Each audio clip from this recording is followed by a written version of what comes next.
So next, it's my pleasure to introduce our keynote speaker for this evening, Professor Jupin Malhi.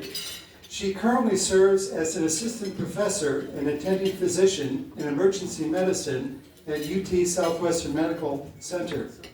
Professor Jupin Malhi earned her medical degree from Baylor College of Medicine and completed her residency as New York Presbyterian Hospital, Weill Cornell Medical Center.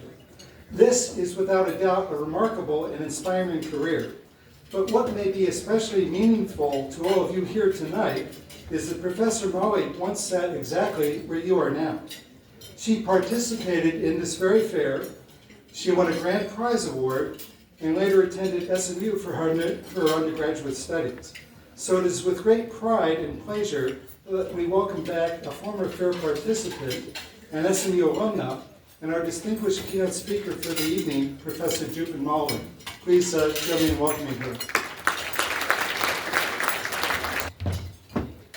Good evening, everyone. What an incredible honor it is to be standing with you here tonight, back in a space that shaped so much of who I am, speaking to a group of students who, in many ways, remind me of who I once was. It was here, through the Dallas Regional Science and Engineering Fair, that my journey in science truly began. Not in a pristine lab or with some grand plan, but with an empty classroom at the end of the day in 7th grade. My best friend and I were the last to leave when we noticed a researcher, Dr. David Muirhead, sitting quietly, waiting to talk with any students who might be interested in research. Not a single student had shown up. We felt bad, so we stayed. That one act of likely guilt shifted the entire arc of my life. That conversation led to my first real research experience studying flagella production in Cynorhizobia mellilati using electron microscopy down the street at Scottish Rite Hospital for Children. A mouthful at the time, when I could barely spell those words, let alone grasp the depth of what I was doing. But I remember this, the excitement of sliding sample after sample under the electron microscope, peering at images that felt like secrets revealed. My best friend and I would look at each other over that machine, eyes wide, silently screaming, "Do we know what we're doing?" And the answer was usually, not really. But we figured it out. One resin block, one ultramicrotome slice, one blurry image at a time. Looking back now, I realize just how lucky we were. Two scrappy kids with little backing, no lab coats, and absolutely no idea what we were doing, being handed access to one of the most expensive, delicate, most powerful machines in science. It was wild, and it was wonderful. We didn't have the sleek poster boards or the perfect data sets that other students seemed to show up with. But what we had was this unmistakable tenacity, a willingness to come back again and again to figure things out piece by piece. We weren't surrounded by endless resources, but we were surrounded by this deep sense of possibility. And sometimes that's enough, more than enough, really. Our science fair samples started to live in our bedrooms. The tobacco plants that served as the medium for us to study said flagella production took over my mom's bathroom. Our weekends were spent not at the mall, but in the lab. We weren't kids from the well-funded schools and school districts with deep resources who seemed to win almost every award at these banquets. We were public school students with limited means, limited funding, but unlimited curiosity. And that turned out to be our greatest asset. That curiosity became our compass. And that year, I ended up winning the grand prize at this very science fair. I went on to place first at the Texas State Science Fair, and eventually took my project all the way to the International Science and Engineering Fair, held that year, 2004, in Portland, Oregon. I made friends from across the globe that week, friends I still keep in touch with to this day.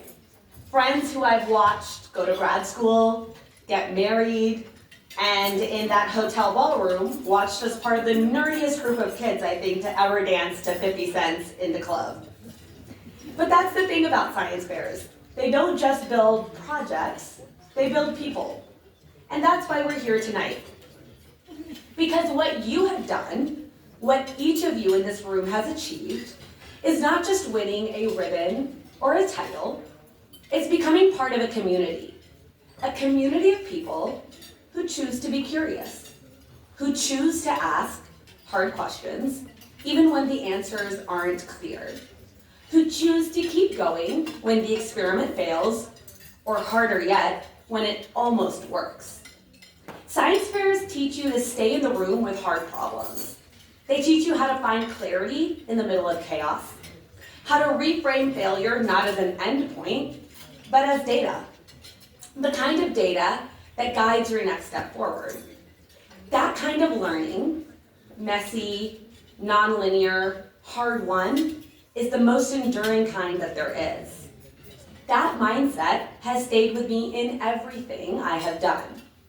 While I eventually went into medicine like I had always planned, I'm now an emergency physician, I've never really left that research behind. I may no longer do any bench research, but the critical thinking, the persistence, the patience, the ability to tolerate not knowing, those qualities shaped how I practice, how I teach, and how I live. In the emergency department, I see ambiguity every day. There are moments when decisions need to be made in seconds, when the data is incomplete, when the answers aren't obvious, and it's in those moments that the muscles I first built in research of questioning, of pattern recognition, and even of humility rise to the surface. It's in the little pause before making a call. It's in the decision to ask one more question. It's in the realization that being right matters far less than being thorough. I push my emergency medicine residents whom I train to ask better questions. I ask my patients questions others may have overlooked. I trust the process, even when it's uncomfortable. Because science taught me how to think, not what to think. And it started right here. You might not realize it now, but this experience, the late night tinkering, that panic before judging, the pride you feel when you explain your work to a stranger, this will follow you. It will shape the way that you show up in the world. It will help you become the kind of person who isn't scared by uncertainty. The kind of person who knows how to wrestle with hard ideas. The kind of person who trusts that the truth is worth chasing, even if it takes time. Years later, I came full circle, returning as a science fair judge. My husband, a PhD and a true lab researcher, has done the same. And now, as we raise our two young daughters, one who is 3 and one not even a year old, we do so with a quiet hope that they too will ask questions that feel too big, that they too will fall in love with discovery, that they too will one day take over the bathroom with a wild experiment we don't fully understand. We don't just want them to be smart, we want them to be curious, to learn how to live in the questions, to not be afraid of not knowing. Because some of the most meaningful breakthroughs in science and in life begin with someone brave enough to say, I'm not sure, but let's find out. Because science fairs aren't just about the science. They're about what the science does to you. They build resilience, they build discipline, they build wonder. So tonight, I want to say to the students in this room, you did something extraordinary. You asked a question no one else was asking, or you asked it a little bit better than they did. You pursued an idea even when you didn't have all the tools. You made meaning out of mess, and you shared it with the world. And to the teachers and mentors and parents who made those late night drives to the lab, those lab access phone calls, those snacks that you left the doorsteps as your students and kids put together their posters, thank you. You made room for brilliance to emerge. You believed in potential that had not yet fully revealed itself.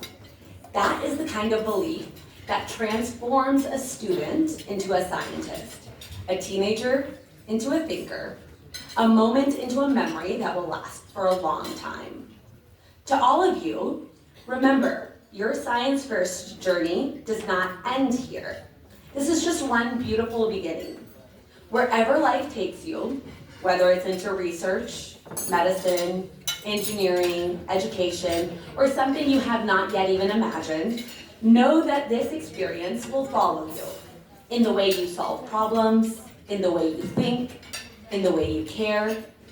Let this moment be your mirror, not to who you've been, but to who you are becoming. Because science fairs don't just create scientists. They create questioners, they create leaders, they create people who believe in the power of asking, what if? And I, for one, cannot wait to see what you ask next. Thank you.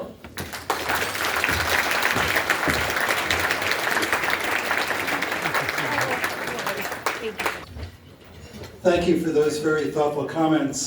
That's quite meaningful to me that, in fact, the fair you won was one of the first ones when I served as director. And so as a teacher, it's quite rewarding to see you come full circle now and invite you back. And so for the rest of you, that sets a high bar. We look forward to see what career this launches you on, and we look forward to welcoming some of you back for our future fairs. But anyway, without further ado, please enjoy your meal. Go ahead and maybe in about 10 minutes or so, we'll begin with the prize award. So thank you.